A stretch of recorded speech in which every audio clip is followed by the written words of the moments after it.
L'autre raison, voilà ce que je vous apporte aujourd'hui.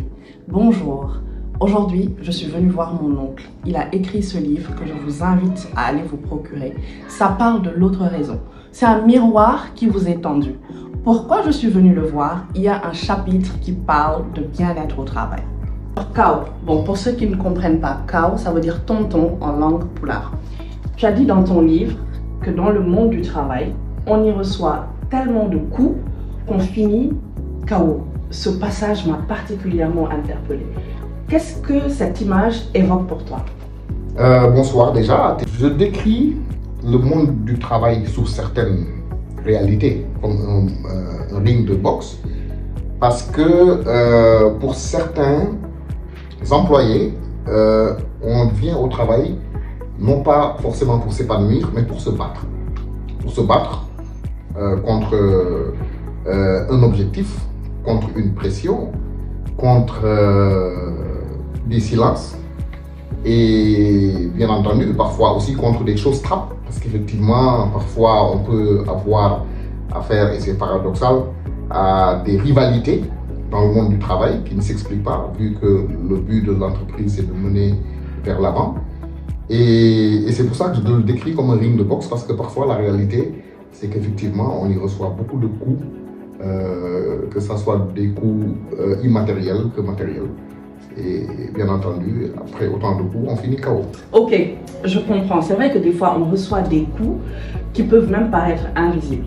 Maintenant, à travers le personnage de Alpha, pour toi, c'est quoi finalement remettre l'humain au cœur de la stratégie? Parce que je pense que tu en as beaucoup parlé de la façon dont tu décris Alpha tout au long du livre. C'est quoi finalement remettre l'humain au cœur de la stratégie? Remettre l'humain au cœur de la stratégie, c'est d'abord développer l'écoute de ses collaborateurs. C'est un point important parce que quand on manage les collaborateurs, on ne manage pas seulement des objectifs, on manage des sensibilités, on manage du stress, on manage des besoins.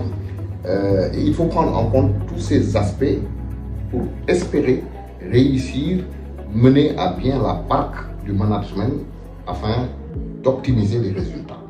Donc c'est aussi simple que ça. De la façon dont tu décris le personnage de Alpha, j'ai envie de demander comment serait un opposé d'un personnage comme Alpha, c'est-à-dire quelqu'un qui n'est pas comme Alpha, et quel serait son impact dans une entreprise? Alors, la nocivité du management qui n'écoute pas, justement, c'est de terminer un personnel épuisé et donc des résultats à la longue catastrophiques, parce que la performance, en mon sens, c'est la constance du résultat optimisé. Et donc, un management qui ne prend pas en compte toutes ces dimensions de l'humain finit forcément par un échec à moyen et long terme. Et naturellement, ça a un impact sur le turnover des entreprises. Ah, mais nécessairement, parce que les gens qui, à la longue, n'arrivent pas à suivre le rythme de l'entreprise sont obligés de partir s'ils veulent sauver les restes de ce qu'il leur reste d'équilibre mental. Ou alors, ils créent un environnement délétère dans l'entreprise qui impacte sur d'autres canaux de l'entreprise, qui finit par créer des obstructions. Donc, d'une manière ou d'une autre, le management qui n'inclut pas l'écoute est un management qui est voué à l'échec tôt ou tard. Et il y a un passage dans lequel tu insistes beaucoup sur la santé mentale des collaborateurs. Pourquoi aujourd'hui c'est devenu un enjeu pour les entreprises de préserver cette santé mentale? Et dans les deux sens, je pense que les collaborateurs aussi doivent eux-mêmes préserver leur santé mentale. Pourquoi c'est devenu un enjeu? Alors, parce que l'entreprise est devenue comme une équipe. De plus en plus, compte tenu des exigences humaines elles-mêmes, les entreprises, je les décris comme des équipes. D'ailleurs, on parle d'équipe, le manager dit mon équipe, mes équipes, parce qu'il comprend qu'il y a une dimension de coaching qui est nécessaire, comme le coach du footballeur qui doit créer de l'émulation, de l'envie, de l'épanouissement pour son joueur afin d'optimiser ses capacités. Tous les managers aguerris, en tout cas avertis, ont compris que la dimension du coach est plus importante que le management de chiffres stricto sensu, parce que c'est que dans l'épanouissement que se trouve la performance pérenne, comme je l'ai dit tantôt.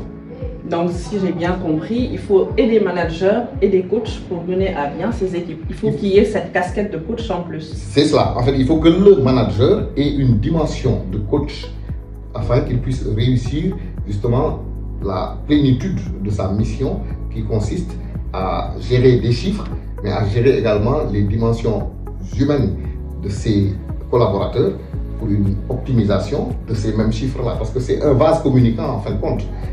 Si on rate le coche d'une dimension de ces deux aspects, on rate le management d'une manière ou d'une autre.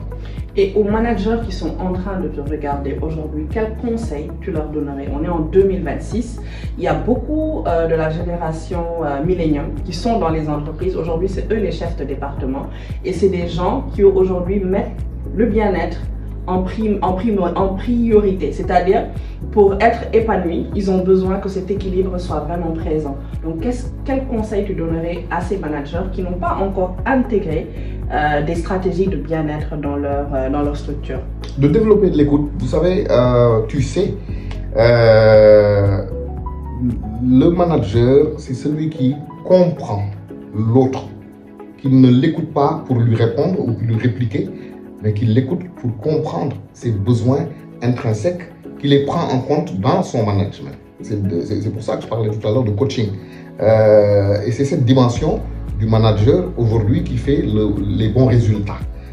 Ça a été éprouvé, c'est testé, de plus en plus ça fait des émules, parce que tout simplement les gens ont compris que les ressources humaines ont beaucoup de dimensions justement humaines que de dimensions de robotisation, d'optimisation des capacités qui ne prend pas en compte ces besoins élémentaires de bien-être, d'épanouissement dans l'entreprise. On passe plus de temps dans l'entreprise que chez soi, en fin de compte.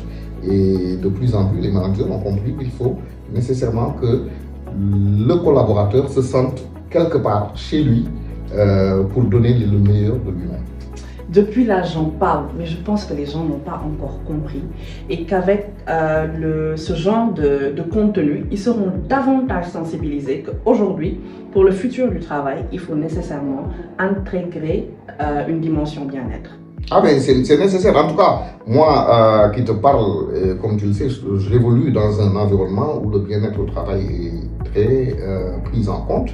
Et si, en tout cas, les ressources humaines te permettent d'explorer les résultats, de voir tout ce qui est en train de se faire de bon, tu comprendrais que c'est une dimension essentielle dans l'entreprise pour mener l'entreprise vers des résultats appréciables. Clairement. En tout cas, merci. On est venu te déranger là, mais c'était nécessaire. You're welcome. Merci beaucoup. Merci beaucoup.